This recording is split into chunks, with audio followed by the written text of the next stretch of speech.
It's 8 o'clock. This is the UK Tonight. Coming up, a teenager described as truly evil is jailed for life for killing his family and plotting a school shooting. Nicholas Prosper shot his mum as well as his brother and sister and planned to carry out a massacre at his old primary school. Luton Crown Court heard how he wanted to become the worst mass murderer in British history. Today, Prosper was told he will spend a minimum of 49 years behind bars. Tonight, we'll hear from the Bedfordshire Police and Crime Commissioner as he urges the Home Secretary to conduct an urgent review of firearms legislation. Also ahead tonight. As police say that Prosper's internet history showed a fascination with extreme violence, a Sky News survey has revealed the shocking content teenagers are being exposed to online, with more than half coming across sexually explicit or violent content not suitable for their age. Plus, the horrific ordeal of Morochi Yembe, accused of witchcraft as a young boy and blamed for the deaths of his mother and sister. His story features in a new film looking to raise awareness of faith-based abuse. And the Tour de France comes to Scotland for the first time, with Edinburgh set to host the men's Grand Depart in 2027. We'll hear from Tour record holder Mark Cavendish. All that to come and more here on the UK Tonight.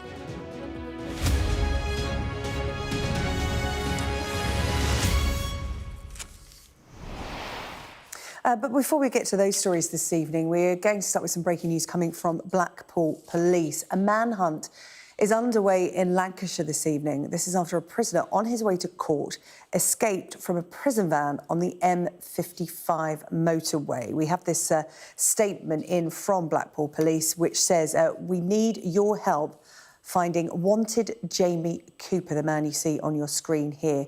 This is after he absconded from a prison van on the M55 this morning.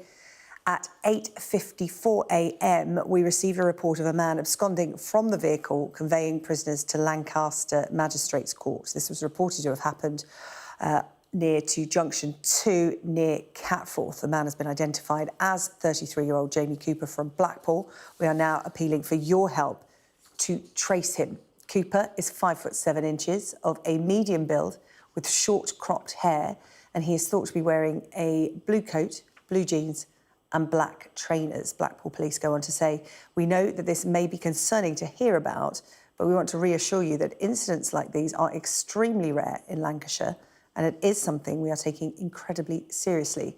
Searches and an investigation are ongoing, and you will see an increase in our officers in the area as they continue their inquiries. If you have any concerns, please do approach them as they are out and about. If you see Cooper, do not approach him, but call 999 and let us know straight away. We will bring you more on that breaking news as soon as we get it. The sentencing today of Nicholas Prosper, the 19-year-old from Luton, who murdered 3 members of his family and planned to kill many more. The teenager jailed for a minimum of 49 years for the murder of his mother, Juliana Falcon, his brother, Kyle Prosper, and sister, Giselle Prosper. It happened at their home in September last year. After killing his family, Prosper, who has been described by police as truly evil, planned to head to his old primary school, intent on becoming the deadliest school shooter the UK had ever seen. Luton Crown Court heard how he viewed and became fixated on violent materials on the internet leading up to the attack. On the way, we'll speak to the Bedfordshire Police and Crime Commissioner as he calls for tighter regulation of extreme content online. But first, our national correspondent Tom Parminter has our first report tonight. Okay, you don't have to say anything, but it may harm your defence if you do. They didn't know it, but the officers who arrested this teenager had prevented a school massacre. It's not murder. Yes, we've got a male. It's not murder, Nicholas Prosper said. But he had just shot dead 3 members of his own family. He'd practiced at home how he would kill. He'd researched and planned every detail and was on his way to his old primary school in Luton, targeting 4- and 5-year-old children. His ambition was most definitely notoriety and to be known as being responsible for the biggest school shooting there's ever been on record. Did you kill them? No comments. He refused to answer questions, but later told a prison nurse precisely what he'd intended to do. He also wrote down his plans and noted, "My effing mother messed it up." He'd planned to shoot his mum, Juliana Falcon, while she slept in the family's 8th floor flat. But she was awake and interrupted him. She saw the shotgun he had in his room. In the violent struggle that followed, he shot her dead, along with his sister Giselle, who was 13, and his brother Kyle, aged 16. A neighbour heard it all and called 999. Hiya, yeah. Sorry, I'm a bit rattled. Upstairs, just gone up to knock on the door, sorry. And I heard a massive bang, sounded like a gunshot. It disrupted his plan and made him leave the flats 3 hours before the school would open. In that time, he was arrested by a police patrol. The judge sentenced him to a minimum term of 49 years in prison. You have also expressed no remorse and no sorrow. Indeed, when asked by the psychiatrist if you would try to commit another massacre, you replied, "Well, that's their job, to stop me getting the weapons if I get released." There is no suggestion that you didn't understand the law or that killing people is morally wrong.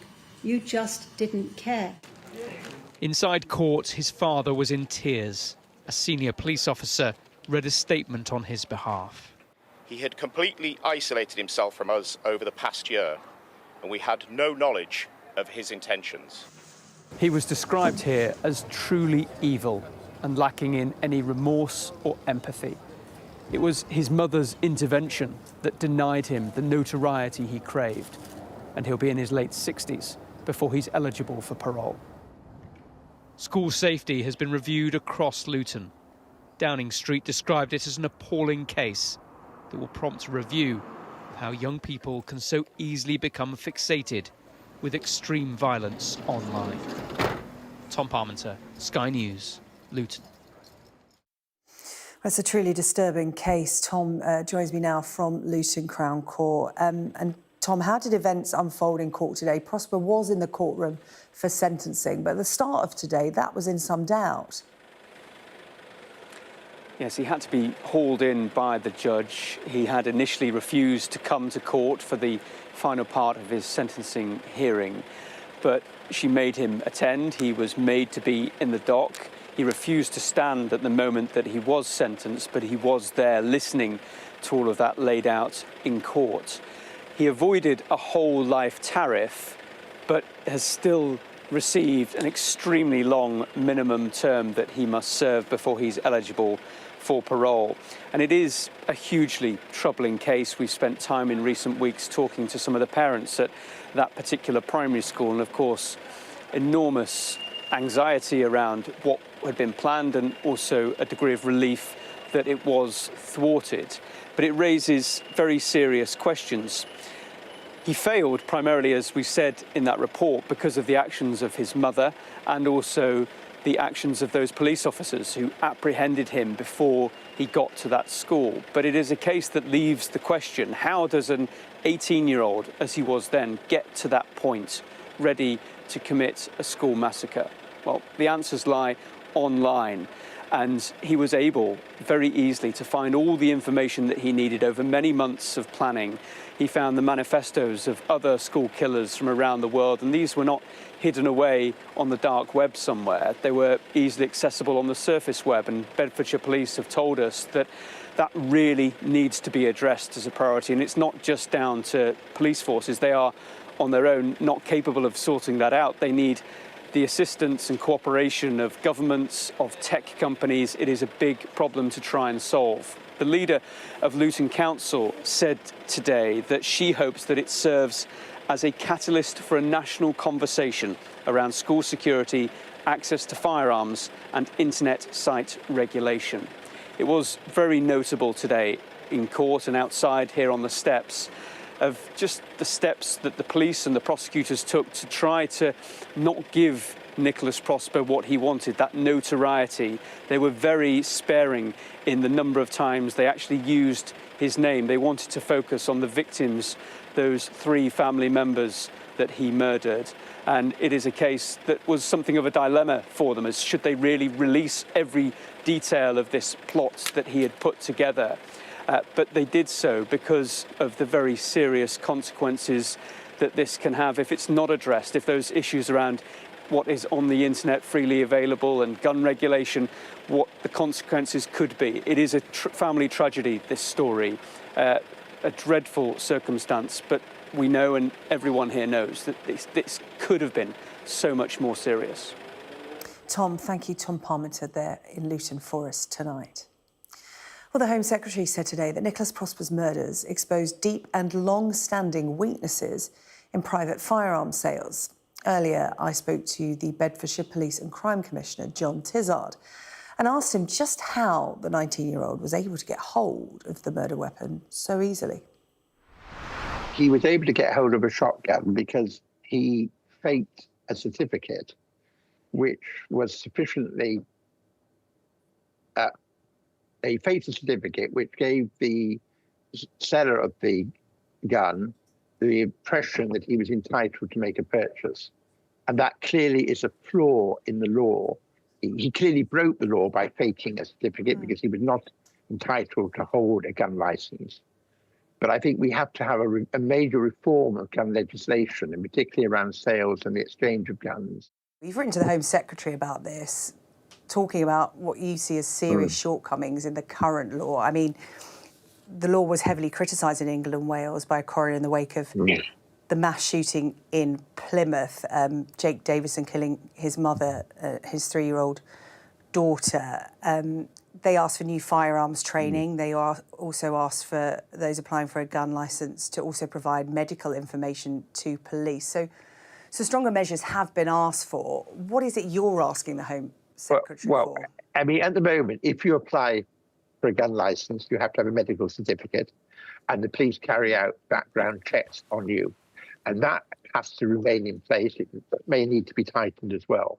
What I'm saying is that when you go to buy the gun, simply having a licence should not be sufficient, because we know that licence, as happened tragically in this case, licences can be relatively easily forged. So what I'm saying is that if you want to purchase a gun, you should get the authority from your police service to so do, and that a potential vendor needs to check with the police that they're selling, say to you, Sarah, that you are legitimately entitled to own a gun. Yeah, more proof and more stringent checks by those selling the guns. So much about this case is disturbing. Can I ask for your views on social media and young people? Because in this case, Nicholas Prosper, we understand, spent a lot of time in his room and online. We're talking a lot about young boys and men isolated online and what they're viewing, whether it's violent graphic material, toxic, misogynistic views, many drawing parallels between this increasing trend and the rise in violence against young women and girls. Through your job, what are you witnessing in this area? Are you seeing the transition of this isolated life behind closed doors translating into offences? Clearly, social media and access to some pretty vile and things that probably you and I would believe should not be online are available. My understanding is, in this case, the offender was able to look at, download pretty horrendous material, very horrendous material, which was available by simply doing a Google search. There was no going into the dark web or anything of that kind. The government introduced an online bill, a safety bill. I think that needs to be toughened. I think there is a responsibility on the platform providers to take down and to regulate the material that is available. But it is, if we say, a bigger issue of individuals, sort of sole operators, and I can use that term, sitting in their bedroom or wherever they may do, looking at this and being influenced by it. Whether it leads to misogynist behaviour or, in this case, to violence, there is something deeply wrong, and we're seeing increasingly crimes related to this kind of activity and inspired by them across the piece. Yeah, this case is an extreme example, but I'm just interested in that last point. you made there as Police and Crime Commissioner in Bedfordshire. You're actually seeing evidence of this elsewhere in what's being reported to your police I think force. there's evidence that young, not just young people. There is an element of adolescence, but it's a whole age groups of accessing material, looking at material that leads to bad behaviour, and sometimes bad behaviour which third innocent parties pay the price for, as to happen with the mother and the two siblings of this offender. It can't be right that somebody can be influenced so easily by constantly looking at material which is so readily available. A final question, if I may. This was raised by the Prime Minister during PMQs today. He said, at home, we're watching Adolescence. I don't know if you've seen the drama on Netflix that everyone's talking about that deals with this kind of issue. No, I haven't seen that. Yeah, Netflix. It's really started a national conversation about the very topic we're touching on here. The Yeah. Prime Minister says, I've got a 16-year-old boy and a 14-year-old girl, and it's a very good drama to watch. The violence carried out by young men influenced by what they see online is a real problem. It's abhorrent and we have to tackle it. We're putting in specialist rape and sexual offences teams in every police force doing work on the 999 calls. But this is also a matter of culture that I think it's important that across the whole house we tackle this emerging and growing problem. As police forces dealing with this new threat, do you feel equipped? What more do you need from the government? Because they've pledged to halve violence against women and girls within the next decade. Do you feel equipped for what feels like a new wave, a new kind of offence, a new kind of crime? But I certainly agree with Sir Keir Starmer on this. And we are very fortunate in Bedfordshire. We're one of the 5 police services in the country that are pioneering and piloting the domestic abuse advisors in our control room. And I think that's a very welcome step.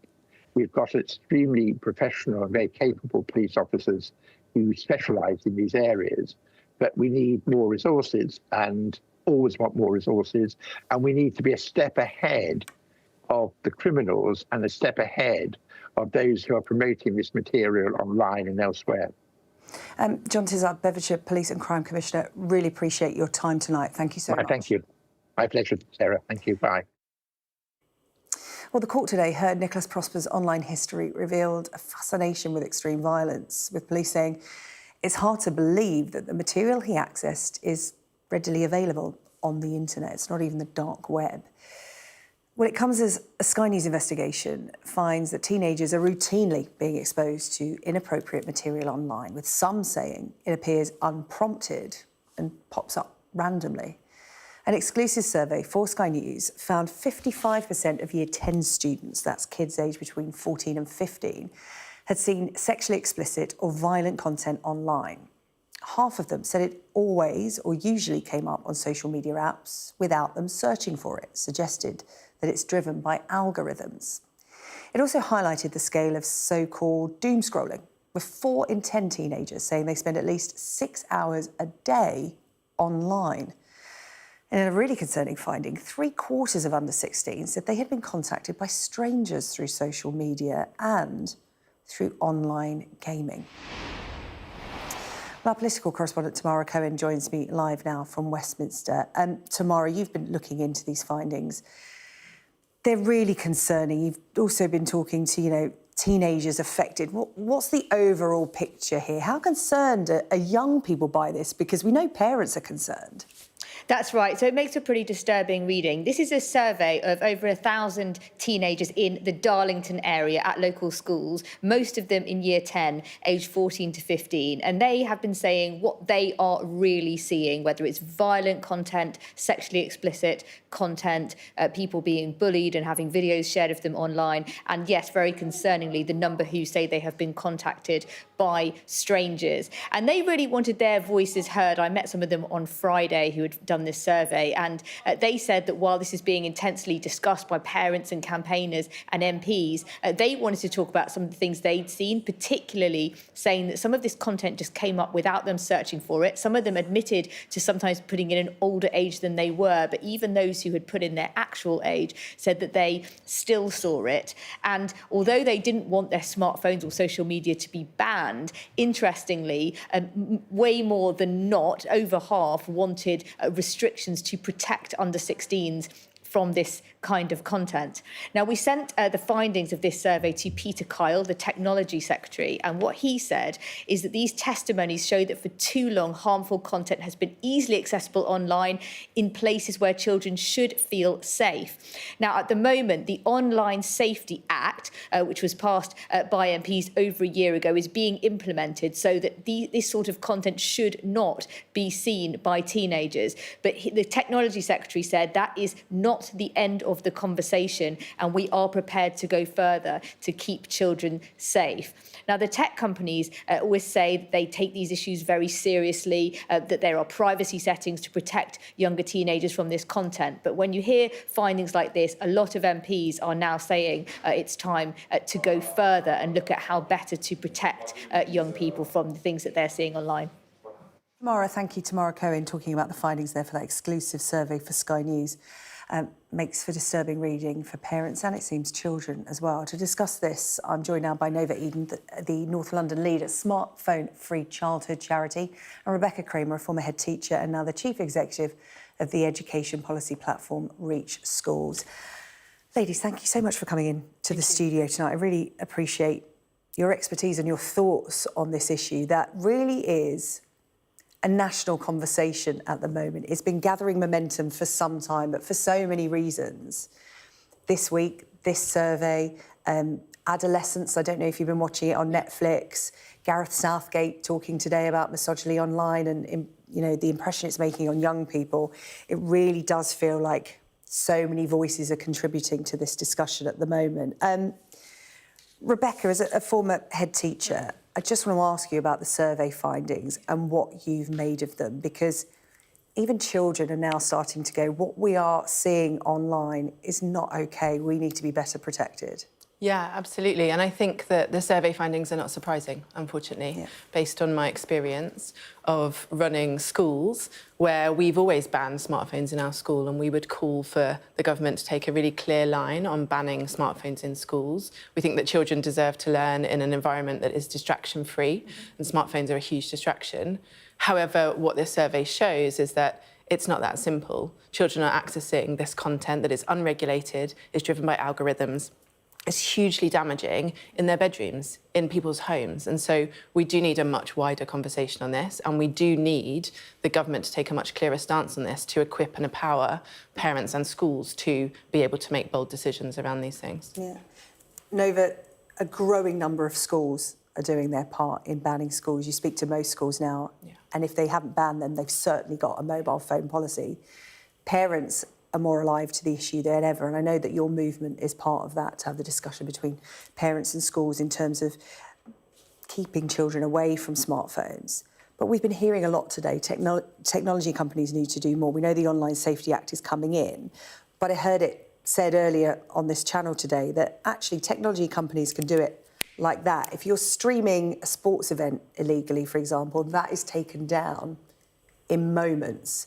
Yet all of this information is just swirling out there, and they keep saying it's hard to take down. I don't think people are buying that anymore, are they? Well, I think we know that tech companies have been pushing dangerous and harmful content into our children's newsfeed for many years. And they say they're doing all they can. There's no evidence of any real change so far, and it is a much wider problem. It's not just the inappropriate content. Children are really suffering. You know, this is about the tragedy of modern childhood. Children don't need smartphones, they don't need social media, they need a childhood. And social media is fundamentally a business model which is not aligned with the well-being and mental health of children.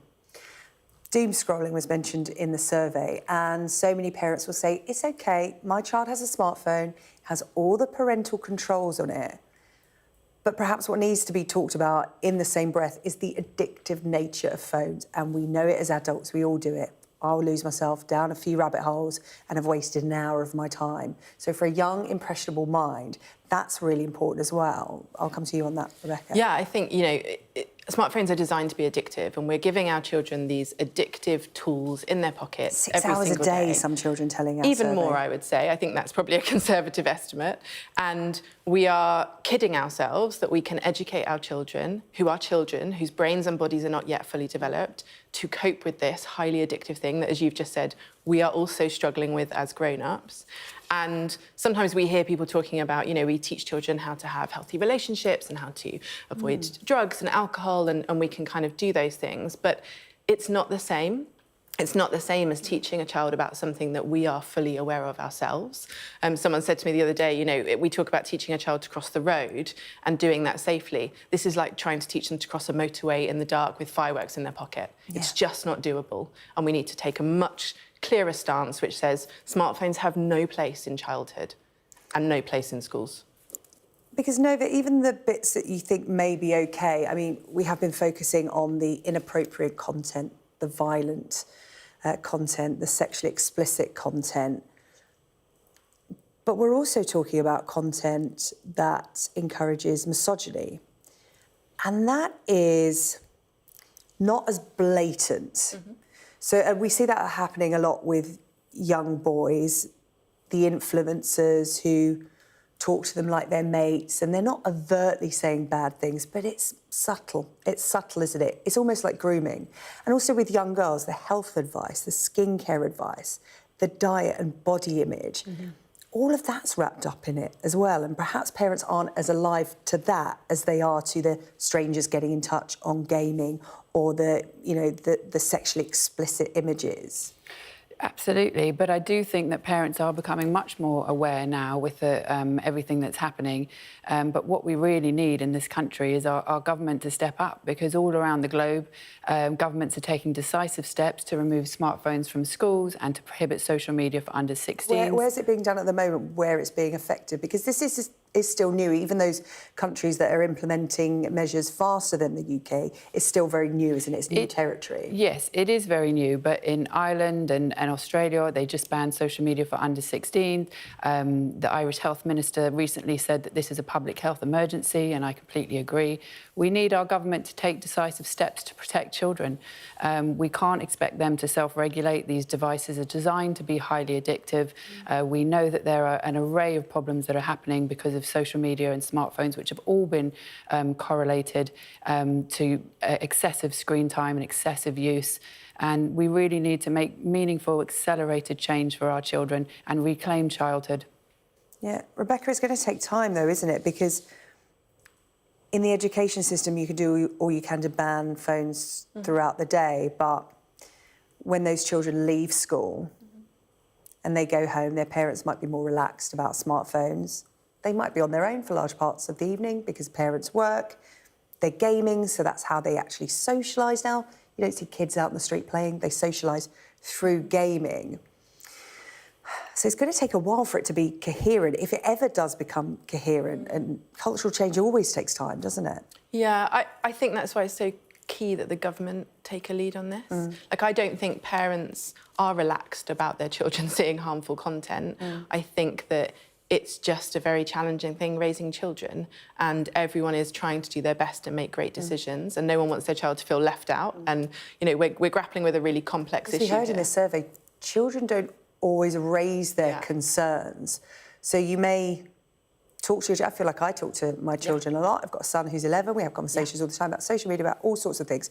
But what this survey said was those children are reluctant to talk to their parents about any concerns, let alone teachers or officials. They're seeing things that are harmful, that are unpleasant, that are scary, that they don't know how to process, they don't know how to deal with, which is why we need the adults in their lives to take a really clear stance and to say that smartphones absolutely should be banned in schools, and even more so, we should have really clear lines and really clear guidance to equip parents and teachers and all members of society to make better decisions. It's about having the conversations, isn't it? And they're big and scary, and a lot of parents and kids don't quite understand what's going on. Have you seen Adolescence yet? Yes. Yeah.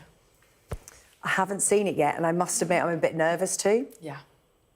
And I think a lot of people that haven't seen it are, but it sounds like it's a really important watch. And the Prime Minister said he actually, you know, backs it being shown in schools. It really is that powerful. OK, Nova and Rebecca, thank you so much for your contributions. Thank you. Evening, really good to see you. Thank you. We're still to come here on the programme. The chair of the inquiry into Lucy Letby rejects calls to pause her investigation. And we'll have a story for you of a 10-year-old boy who was blamed for the deaths of his mother and sister and accused of witchcraft. is quite the tale. And why the Tour de France is heading to Edinburgh. All the details on the way.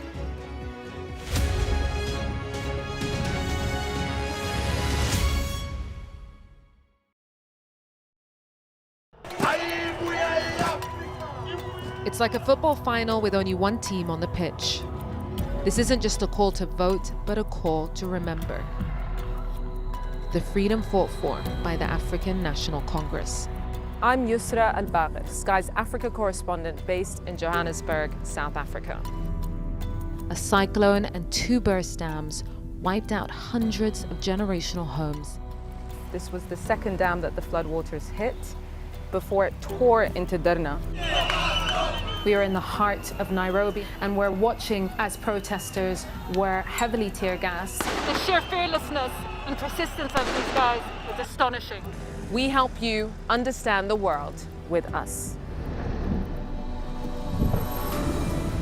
I remember going into the iconic Omdurman market in the heart of Sudan's capital for the first time since the war started. And this is what's left of it. Bullet holes through buildings, shelled balconies, bullet cases on the floor. I witnessed the complete destruction of a place linked to my childhood memories and the lives of millions of people. This is insane. This was a bustling residential area. So many friends who lived here. My most memorable interview was with a 15-year-old boy who'd survived being stranded on a migrant boat on its way from Senegal to the Canary Islands. After 13 days, our food, water and fuel supply ran out. I felt awe when we saw the mountain gorillas in Rwanda. We call him the king of the jungle. This is the alpha silverback. Sky News. Get the full story first. Yusra Al-Bagher, Sky News. Sky News, get the full story first. Is this now all your territory? Yeah. The battlefield is outside the barricades. We are in the middle of a forest, in a jungle really, and they're attempting to keep these men alive. I'm Stuart Ramsey, and I'm Sky's chief correspondent. It's really dangerous. Many people have died riding it.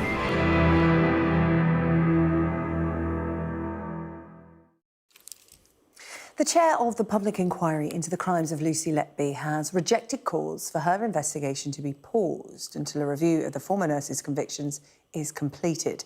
Letby was jailed for murdering 7 babies and attempting to murder 8 more while working at the neonatal unit of the Countess of Chester Hospital. But lawyers representing Letby are challenging her convictions, arguing they were unsafe. Our chief North of England correspondent Greg Milam has this report. For some, the questions over Lucy Letby's guilt continue to grow, but they've never been a feature of the inquiry set up to investigate how she was able to kill and keep on killing. That was until this week when Letby herself called for the inquiry to be paused while her latest attempt to appeal can run its course. It was a request dismissed by the inquiry chair. As I have said before, it is not the actions of Lucy Letby that I am scrutinising. It is the actions of all those who were in the hospital and within the terms of reference, whose actions I am reviewing. Perhaps principal and most obvious amongst the concessions made by just about everyone is the acknowledgement that there was a total failure of safeguarding at every level. The fact of those failures at the Countess of Chester Hospital, she said, hadn't changed. She dismissed also calls for a pause from hospital executives who said there was a real possibility new evidence presented by Letby might clear her name. The families of the babies who died and were harmed called that effort opportunistic and misguided. They said there was no new evidence for Letby to call, simply the old evidence rehashed, full of analytical holes, and a case, they said, built on a fragile tower of speculation. The priority for those families is preventing a repeat. We think that what this inquiry has exposed is quite serious failings within the NHS, and so there is actually an urgency about getting the inquiry to do its report, about having those recommendations and getting recommendations that are implemented. The families consider that process is urgent and needs to be progressed quickly. Letby's lawyer said it was a great shame the inquiry hadn't taken on board what he called overwhelming evidence. But whatever becomes of her attempts to clear her name, the inquiry report will be delivered in November. Greg Milam, Sky News. A wanted man has been charged with murdering his wife after her body was found in a car boot in East London in November. Sky's Matthew Thompson joins me now. This is another grim case. I mean, we're chock-a-block with them on the show tonight, but this is important that we talk about this. The woman in question, Harshita Brella. Tell me the story. Yes, Harshita Brella. You can see her there. She was 24 years old and she was found dead in the boot of a car in Ilford in East London on the 14th of November last year. And today, the Crown Prosecution Service have authorised charges of murder against her husband in his absence. He's also facing charges of rape, sexual assault and coercive and/or controlling behaviour. Now, Northamptonshire Police say, or had previously said, that they believed it to be the case that Harshita had been strangled to death in Corby on the 10th of November last year, and then her body had been driven down in that car to Ilford in East London. Then her husband, Pankaj Lamba, is thought to have left the country after her death. Now, the Crown Prosecution Service today didn't say that he had been arrested, but it's understood that he has not yet been found. And the Chief Investigating Officer for Northamptonshire Police released a short statement, and he said, "We're committed to securing justice for Harshita and her family and continue to offer our support at this difficult time. It remains an active investigation, and as such, there continue to be aspects of the case that we're unable to comment on at this time. We would urge all parties to respect the judicial process to ensure the integrity of the proceedings." Now, it's very possible that part of the things at the moment they feel unwilling or unable to discuss is issues like his location, where he may be, etc., etc. But those charges were laid today at Northampton Magistrates Court in his absence. OK, Matthew, thank you so much. Matthew Thompson there with the details of that case.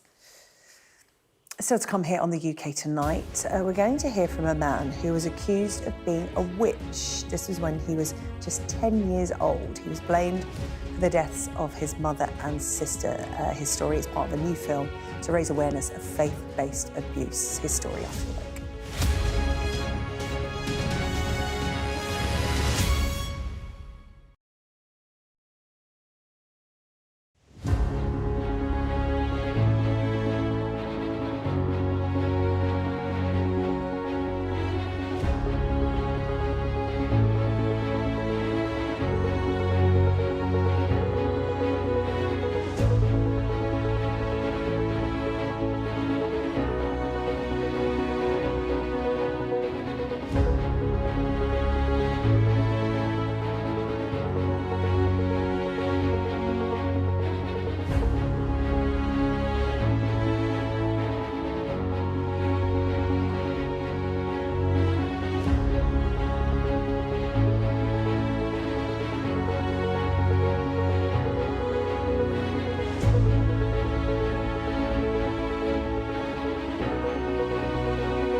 Hello, welcome back. Now, when Mardoshi Yembe was just 10 years old, he was accused of killing his mother and baby sister and forced to admit he was a witch.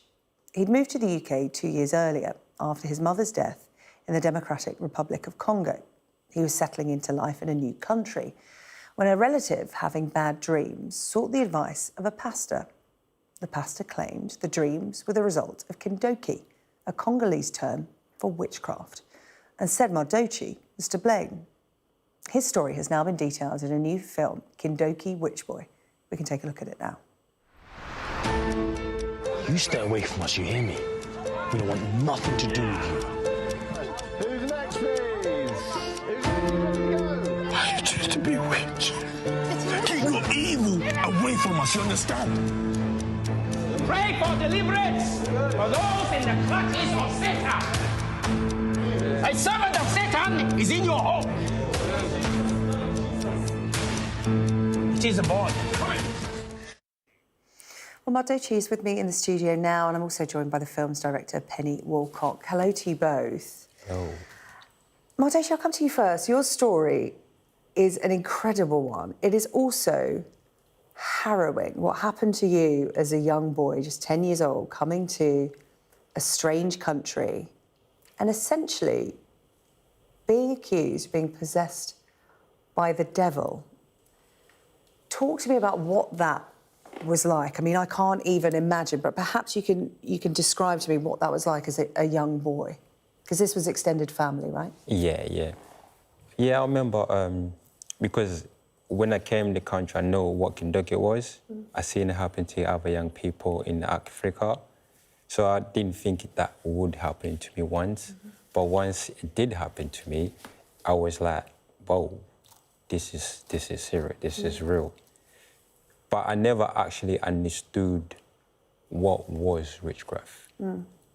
So, but it was pretty heavy, heavy things for any child to go through. Yeah, an utterly traumatic experience. And for those viewers who are hearing about kindoki for the first time, tell them what it is. I've explained it in its rudimentary terms. It's seen as a form of witchcraft. Yeah, kindoki is a child being possessed by evil spirit. So what happens is how you get it is how somebody's witch will give you like food, so you will eat it, and then they will come back at night, they will ask for it, and then obviously you will say, well, I don't have it because I would eat it. So then they will ask you to sacrifice somebody in your family. And this is how you became accused of killing your mother and your baby sister at just 10 years old. Penny, how did you come across this story and why did you want to get involved? Because essentially the film you've created is a very personal, traumatic story, but it is also a cautionary tale about faith-based abuse. Absolutely. So I live in North London and I'm the patron of a local youth club. And I knew that Mardoshi, what had happened to him as a child, and the youth worker, Steve, approached me and said Mardoshi wanted to have a film made that would help other children who are suffering the same thing, because there's over 2,000 of these cases in the UK reported every year. Every year? And this is something that people don't talk about. So the real because it's kept very much in those communities. Very much. It's a taboo subject. So the real figure must be much, much higher. So it was partly, obviously, to help Mardoshi, who's a lovely person. He doesn't want revenge. He just wants to help other children who are suffering right now from this. And I was the only filmmaker they knew. And so, and when I met him and he told me in detail what had happened to him, I was very moved. And I, just wanted to help, really. Mardoshi, how did you escape that? Because as I said, you'd come to this country staying with extended family, and they are the ones who had told this pastor about you, and that is where it all started. So you were living with this. This was your day-to-day life. For 2 years you went through this ordeal. How did you get out? I think once you experience like the most painful thing in your life, losing your mom at such an early age, and I think that kind of I made like a promise, like I have to find the positive in my like positive in that pain. So that's why I did, that's kept me going, because I made a promise to her, like, I will do the best I can in my life. Get out of that situation. It's just, sorry to interrupt, but important that Madushi was 4 days' journey away from Kinshasa when his mother died. What they were saying was that he had flown there on a peanut shell, and that's how she had died. So he had no connection to her. He wasn't even in the same city at the time. And this was retrospective. He was being blamed for poverty, for dental problems, or anything bad that was happening in the family was pinned on you, wasn't it? This film was released back in February on the 25th anniversary of the death of Victoria Clumbier. Again, a young girl from North London, a victim of faith-based abuse, and there was a real national conversation, and people remember her name. But it was 25 years ago, and as you've just said here, 2,000 of these horrendous abuses are reported every year. As you said, this goes under the radar. It's within communities held by churches. How can we restart the conversation? Because it is so difficult, because it happens behind closed doors, and it takes brave people like Madushi to come forward and people like you, Penny, to tell those stories. Well, I think what we're hoping is that the film will raise awareness, because teachers get taught at the beginning of every school year about sexual abuse or physical abuse, what to look out for. But this is something that nobody really knows about. And so we're hoping that teachers and social workers and police will become more aware. And also that perhaps, you know, Madushi always said if he could have watched something like that as a child, it would have really helped. Because presumably you didn't understand this was very much part of your culture, because where you come from, the Democratic Republic of Congo, you knew about witchcraft. It was, you know, you're 10. How are you to know any different if you've grown up thinking that this is real? It's strange, because you're going through, like, you're all confused, and it's hard because and plus you don't have anyone to talk to. Yeah, of course. And it was difficult period for me, and How are you doing now? I'm good. I'm good now. That's really good to hear. Well, listen, it's an important piece of work. Penny, where can people watch it? So it's on YouTube, Kindoki Witch Boy, and it's free for anybody to watch, because it was never a kind of money-making project. Course, it was to raise really awareness. to raise awareness. So we hope people will watch it and engage and talk to others about it as well. Like you said, Madushi, you're all about finding the good out of the bad. So thank you for sharing your story. That's Madushi Yembi there, and Penny Walcock, director of Kindoki Witch Boy. Good to see you. Thank you. Thank you. Thank you very much. Still to come on the programme, the Tour de France is coming to Scotland for the very first time. We'll have full details for you, and why England Rugby are threatening to leave Twickenham. We'll have that and the rest of the day's sport on the way.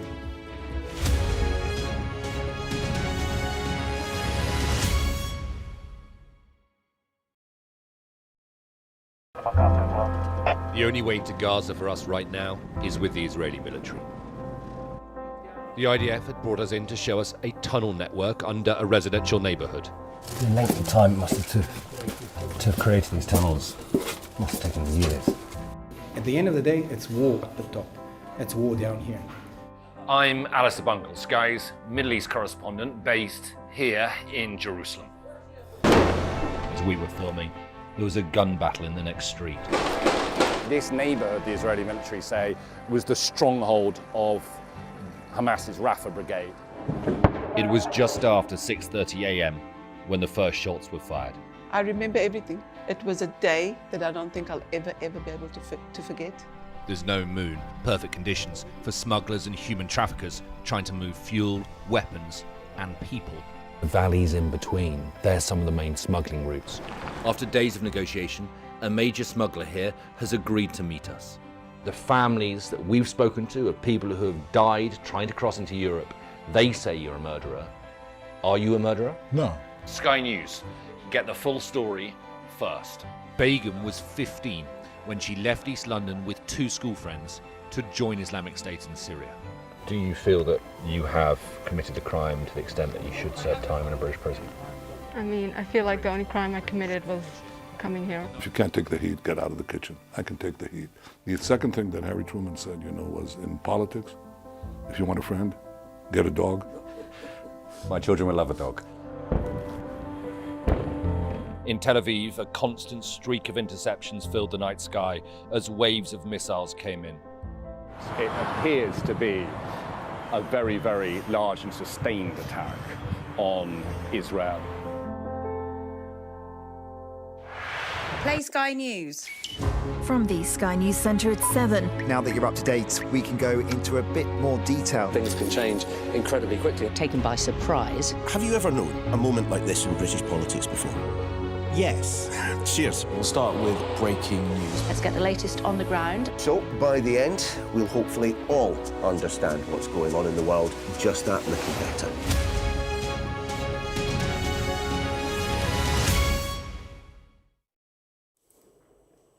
Welcome back. Coming up, we'll hear how the Tour de France is heading to Scotland. But first, David is here with the sport. And David, what's all this I hear about England rugby leaving Twickenham? Say it ain't so. Well, I mean, yes, this is something that's come up because the CEO of England, of the RFU, Bill Sweeney, has been chatting on a podcast called The Business of Sport, and he's basically said it'd be very difficult to remain at Twickenham and justify significant investment for improvement. They're set to invest around £600 million in Twickenham unless they can increase the number of non-sporting events. So he's talking about non-rugby stuff, non-sporting stuff. Concerts. Right. That kind of stuff. And he sort of said, we've had the Rolling Stones, but we missed out on Beyonce. Now, maybe that's a little insight into his She went to Tottenham, taste. didn't she? She did. And the reason why, or one of the reasons why, is that they're only allowed 3 non-rugby events per year.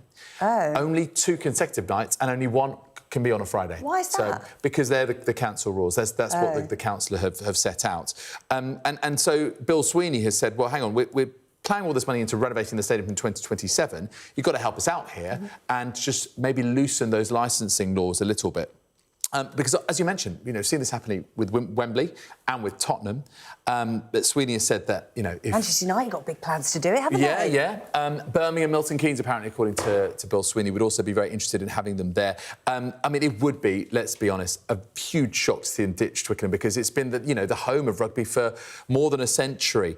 So this is Sweeney trying to really kind of put the squeeze on the Richmond Council, trying to see if they can loosen that up. But in any case, they've signed naming rights for the stadium, Allianz, for the next 13 years. So it seems like they're set, they're making long-term plans. I suppose he's just trying to see if they can be more revenue Richmond Council, if you're watching tonight. Yes, exactly. All right, so that's as far as rugby is concerned. But good news for Britain in terms of tennis over stateside. Let's tell you a bit more about that. Staying connected is vital for business. Sky Business sponsors this report.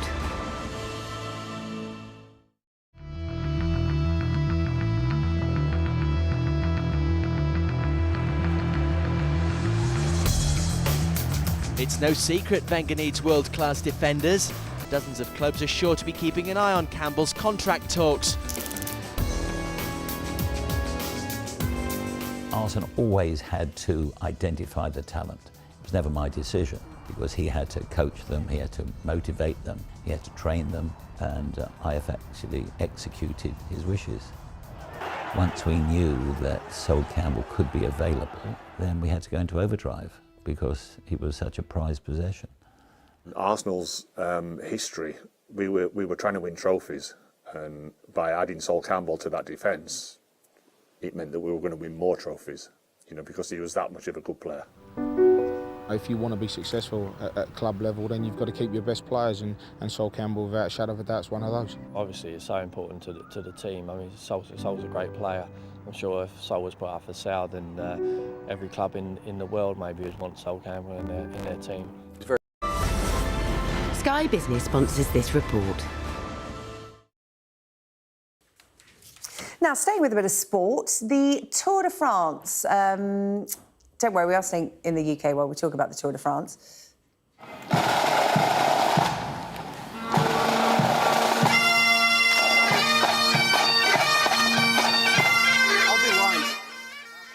Can you guess where it's going?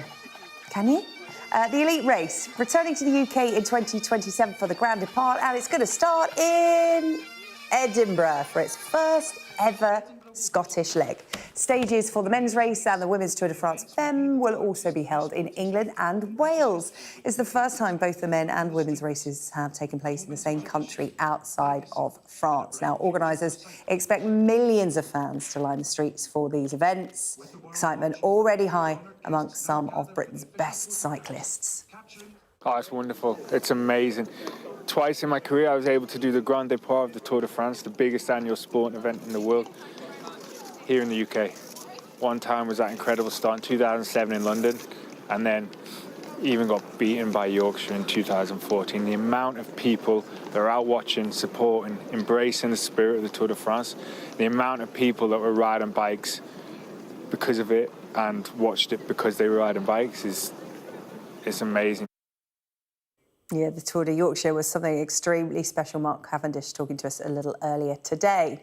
Right, let's have a quick look at the weather. The ideal atmosphere, whatever the altitude. The weather, sponsored by Qatar Airways. Well, Thursday is the spring equinox, and it could be the warmest day of the year so far before the settled weather starts to break down, I'm afraid, on Friday. Northern areas seeing the clearest skies at the moment. Towards the south, there's a little more in the way of cloud. This is mostly thin cloud, but it's giving the odd light shower in a few spots. Overnight, temperatures dropping away fairly readily. It shouldn't be as cold as it was last night, but there's still likely to be a frost across northern England, Scotland and Northern Ireland. Towards the south, temperatures for most places should remain above freezing. The perfect climate, whatever the forecast. The weather, sponsored by Qatar Airways. That's all from the UK tonight. We'll be back tomorrow night at 8 o'clock. Up next, it is The World with Gillian Joseph. We'll see you tomorrow.